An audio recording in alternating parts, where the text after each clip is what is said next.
B-March Boxing, what's happening, world? Post-fight review. We got this fight that came up out of Japan, you know, the annual Japanese New Year's Eve fights.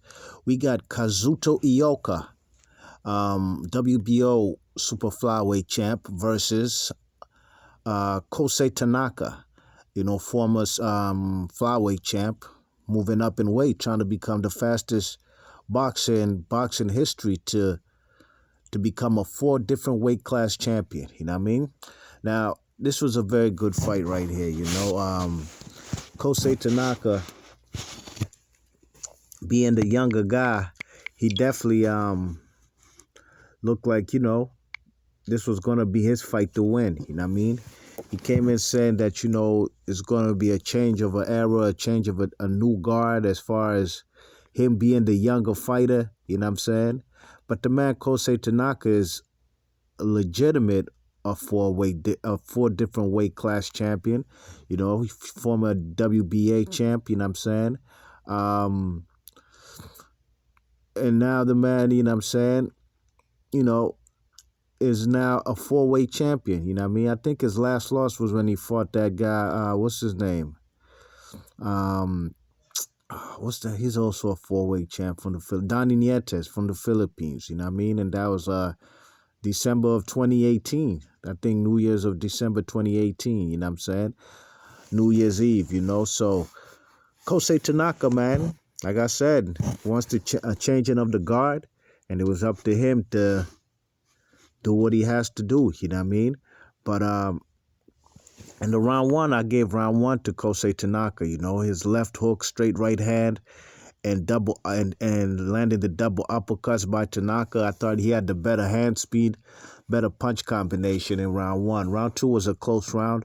You know, Tanaka's using his stiff jab, snapping Ioka'S head back. You know what I mean? Had a nice pull counter, nice right pull counter by Ioka. You know, that was one of his best punches in round two.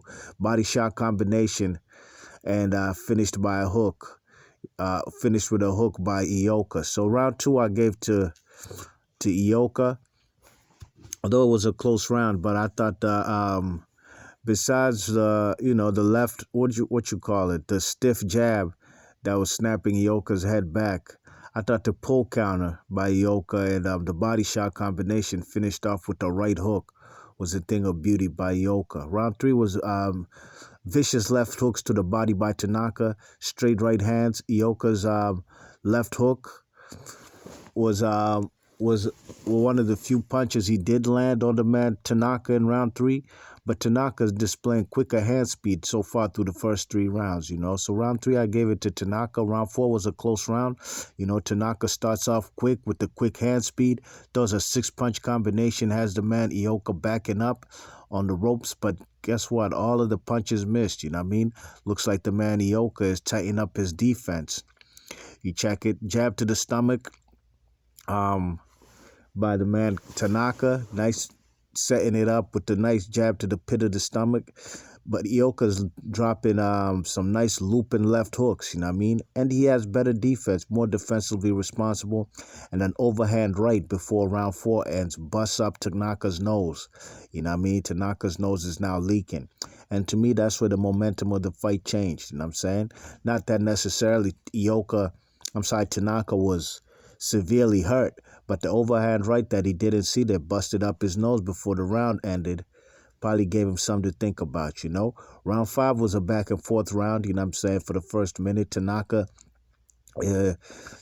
now starts to become aggressive, letting his hands go, but not really bringing his hands back, you know what I mean, like a telephone, like I always say in my videos. He ain't bringing it back to his head like he's holding a telephone. Got his hands down, and he comes in there aggressive, and he gets caught by the man Ioka, you know what I mean?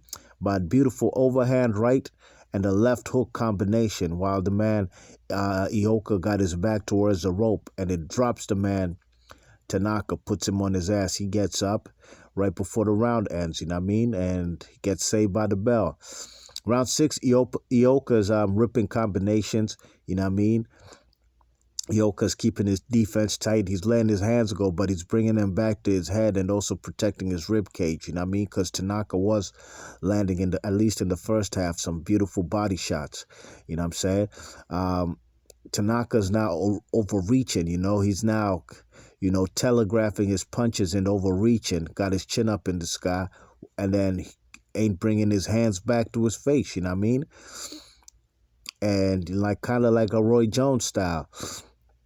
And then Tanaka throws a left hook, but Ioka throws a left hook too. And Ioka's lands quicker. It lands faster to the destination, which is Tanaka's head. And it puts the man Tanaka yet again on his ass, puts him on the canvas, you know what I mean, in round 6. So that's back-to-back 10-8 rounds for the man Ioka, you know what I'm saying? Round 7, Tanaka looks like, he's trying to make adjustments, you know what I mean? Not really stay as far as on the outside, as far as the boxing range, you know what I mean? He's trying to stay now on the inside, you know what I mean? He's trying to stay out of the man Ioka'S range, because Ioka'S catching him with some nice long punches too, not necessarily inside work. So Tanaka goes on the inside. He's throwing his left hooks to the body, you know what I'm saying? Throwing some nice uppercuts in there.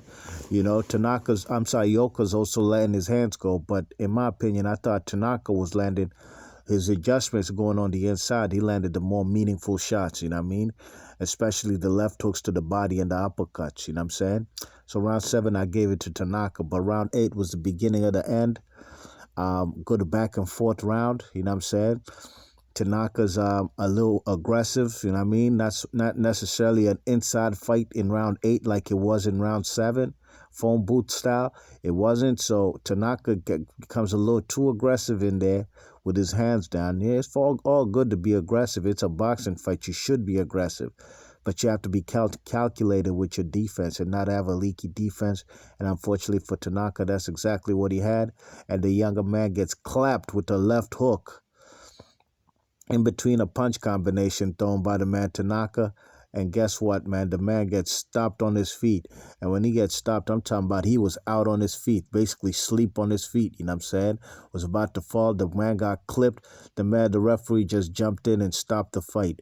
8th round TKO victory for the man Ioka, you know what I'm saying? So it was a very good fight for the 8 rounds it lasted, you know what I'm saying?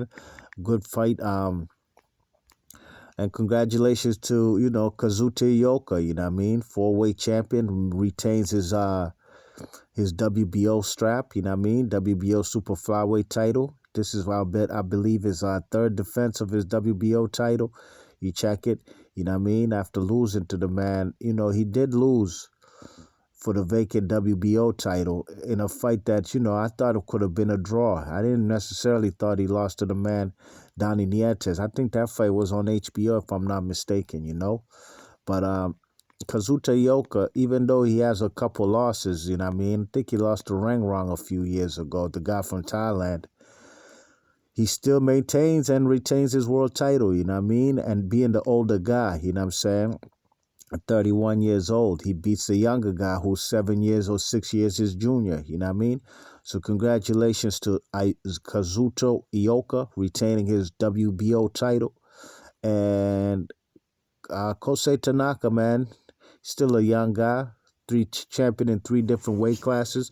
I'm sure he'll get an opportunity yet again sooner than later, probably in 2021, to fight for super flyweight title. You know what I mean? What do I want to see next for the man Kosei Tanaka? I'm sorry, Kazuto Ioka. How about a unification match?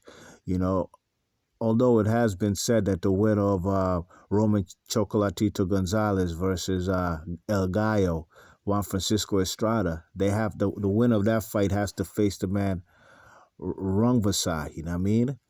I personally would like to see maybe Rungvisai fight the man Kazuto Ioka, because I've seen Rungvisai fight them other 2 guys, El Gallo and Chocolatito, twice. I ain't never seen him fight Kazuto Ioka. How about that? Then the winner of that fight gets to fight the winner of Chocolatito versus El Gallo. That's what I'd like to see. B-March Boxing, leave your thoughts and comments. Let me know what y'all thought about this fight. You know what I'm saying? And this is the the last fight of 2021, and it lived up to the expectations over there in Japan, where the at least from what I saw on my TV, the crowd was at full capacity. You know what I mean? Now it's a damn shame this fight wasn't broadcast in the United States. You would think the Zone would have some interest in this fight as to try and build up a fight between the winner of Kazuto Ioka, you know what I'm saying, versus Tanaka to fight the winner of Chocolatito versus El Gallo. But nobody picked it up. But thank goodness, man, I got Box Nation on my TV, so I'm good. B Marsh Boxing, I'll catch y'all on the next one. I'm gone. Peace.